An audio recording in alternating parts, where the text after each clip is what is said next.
안녕하십니까, 유영선 목사입니다. 오늘 함께 나눌 말씀은 데살로니가전서 1장 9절과 10절 말씀입니다.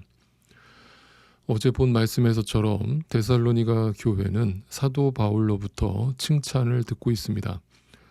그것은 단지 사람의 칭찬이라기보다는 하나님의 칭찬과 같은 것이었습니다. 그들이 칭찬받은 이유는 아주 분명했습니다.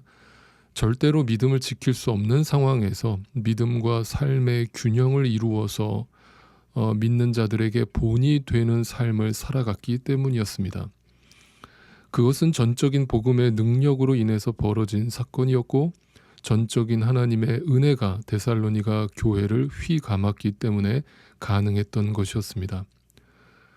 우리는 보통 어떤 교회가 부흥을 한다거나 좋은 소문이 들리면 저 교회를 어떻게 해서 부흥을 하게 되었을까? 저 교회는 어떤 프로그램을 도입했나? 아니면 어떤 조건이 좋길래 사람들이 저렇게 몰려들까라는 생각을 쉽게 합니다. 이건 꼭 교회만 놓고 그런 생각을 하는 건 아닐 겁니다. 비즈니스를 하시는 분들도 옆에 사업체가 잘 된다고 그러면 부러워하거나 질투를 하거나 또는 벤치마킹이라도 하려는 게 모든 사람의 속마음이기 때문이죠. 다만 오늘날 교회마저도 그런 시선으로 교회를 바라본다는 것이 그저 안타까울 뿐입니다. 자, 그런데 데살로니가 교회에 대한 소문을 들은 사람들의 반응은 오늘날과는 전혀 달랐음을 오늘 본문을 통해서 우리가 확인하게 됩니다. 9절입니다. 그들은 우리를 두고 이야기합니다. 우리가 여러분을 찾아갔을 때에 여러분이 우리를 어떻게 영접했는지, 어떻게 해서 여러분이 우상을 버리고 하나님께로 돌아와서 살아계시고 참되신 하나님을 섬기며 10절 또 하나님께서 죽은 사람들 가운데서 살리신 그 아들 곧 장차 내릴 진노에서 우리를 건져주실 예수께서 하늘로부터 오시기를 기다리는지를 그들은 말합니다. 자, 데살로니가 교회에 대한 믿음의 소문을 듣고 사람들이 한 반응은 오늘날 우리가 교회들을 바라보면서 하는 반응과는 사뭇 달랐습니다. 이들의 반응은 어떻게 저들이 저렇게 부흥할 수 있었지? 우리도 어떻게 해야 될까?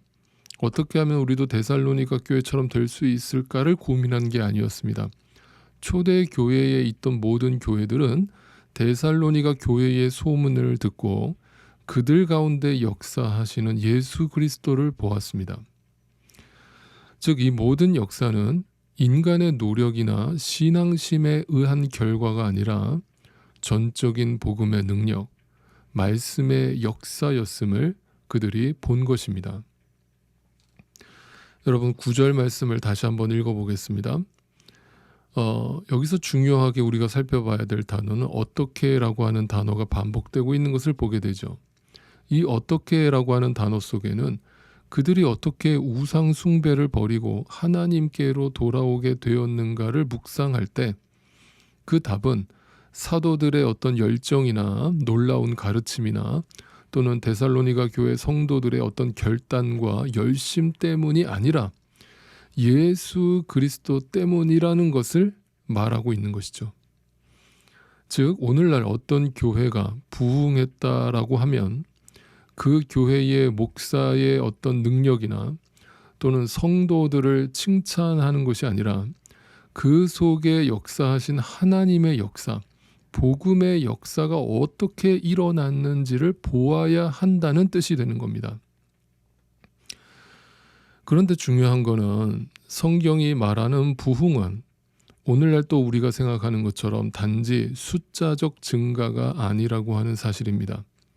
여기서 데살로니가 교회에 일어난 부흥은 단지 숫자적 증거를 말하는 것이 아니었습니다. 그들이 사도 바울을 통해서 복음을 듣고 말씀을 배우고 그 말씀을 통해서 그들 속에 자리 잡고 있었던 우상이 무너지고 나 자신이라고 하는 자아 숭배교가 문을 닫고 하나님께서 그 마음의 성전의 주인이 되어 주셨음을 경험한 것, 바로 그것이 성경이 말하는 부흥인 것입니다. 그러니까 그들의 부흥은 단지 감정적인 뜨거움도 아니었고 어떤 눈에 보이는 프로그램이나 이벤트를 통해서 사람 숫자를 늘리는 방식으로도 나타나지 않았습니다. 오직 말씀, 오직 복음만을 외쳤을 때 그 말씀이 살아 역사함을 경험한 것입니다. 제가 이렇게 말씀을 드리면 아직도 많은 분들은 아마 이렇게 반응하실 수 있습니다. 아니 목사님, 그걸 모르는 성도가 있습니까? 그런데 현대 교회는 그 2000년 전의 초대 교회와는 사뭇 다른 것은 훨씬 더 복잡하기 때문입니다. 오늘날 현대 교회에 복음 안전하고 말씀 안전하는 교회가 어디 있겠습니까, 목사님? 그거는 너무나 당연한 것이고 그거 플러스 그거 외에 부수적인 사역들도 중요하지요 라고 반응하실 겁니다. 네, 어느 부분에서는 맞는 말씀입니다. 우리는 무엇이 본질인지 무엇이 비본질인지 정확히 알고 있을 겁니다. 그런데 희한한 일이 있습니다. 언제나 어떤 그 교회가 문제가 생기거나 어떤 교회에 어떤 분란이 일어나거나 교회가 두 쪽이 나는 이유를 들여다보면 전부 다 비본질적인 일들 때문에 일어납니다.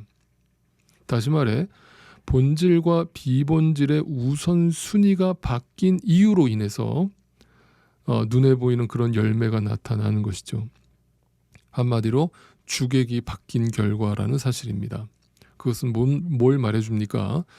본질을 전하는 것처럼 보이지만, 본질을 알고 믿는 것처럼 보이지만 사실상은 말씀이 살아 역사하지 않는, 경건의 모양은 갖추고 있으나 경건의 능력은 없는 껍데기 신앙이었기 때문입니다. 그러나 성경이 증언하고 있는 초대 교회 안에서 일어난 말씀의 부흥은 단지 외형적인 변화나 성장을 말하는 것이 결코 아니었습니다. 그들은 본질적인 것에만 집중했고 그것이 말씀이었고 복음이었고 그것을 통해서 하나님이 역사하셨음을 증언하고 있기 때문입니다. 그럴 때 그들은 교회 안에서만 신자로 여겨질 수 없었고 그들의 삶의 현장 속에서, 가정 속에서 그 속에 들어가 자신이 받은 은혜대로, 말씀대로 그리스도를 증거하는 부활의 증인으로 살 수 있었던 것입니다. 그러므로 신자는 말씀이 떨어지면 그 말씀의 능력, 복음의 능력으로 인해서 자신의 죄를 보면서 회개하게 되고 세상 속에서 하나님의 나라를 소망하게 되고 복음으로 인해서 어떤 환난 속에서도 기쁨과 감사와 찬양이 나도 모르게 나오는 것을 볼 때 그것으로 예수님의 일하심을 체험하게 되는 존재들인 것입니다. 이러한 신자는 이 세상에서 다른 보상을 전혀 기대하지 않습니다. 눈에 보이는 보상이나 복이나 열매가 아니라 보이지 않는 성령의 열매를 기대하며 예수 그리스도를 바라크, 복으로 삼고 이 땅의 삶을 살아갑니다. 다른 어떤 것으로도 견줄 수 없는 예수 그리스도라는 보배를 선물로 받았기 때문에 또 다른 것을 보상으로, 복으로 기대하지 않는 것입니다. 다시 말씀드립니다. 교회란 예수 그리스도 안에서 나는 죽고 없는 존재들이 예수 그리스도만을 주인으로 삼고 모시고 살아가는 것을 말합니다. 그런 교회에 사람의 행위가 열매로서 드러날 수 없고 목사가 주인 노릇할 수 없고 장로가 주인 노릇할 수 없고 오직 말씀의 권위만 존재하게 되는 것입니다. 오직 예수 그리스도께서 일하시는 그 역사만, 세계만 있을 뿐입니다. 그 일하심은 바울이 증거한 대로 우리를 장차 장래의 노하심, 심판에서 건져내시는 능력인 것입니다.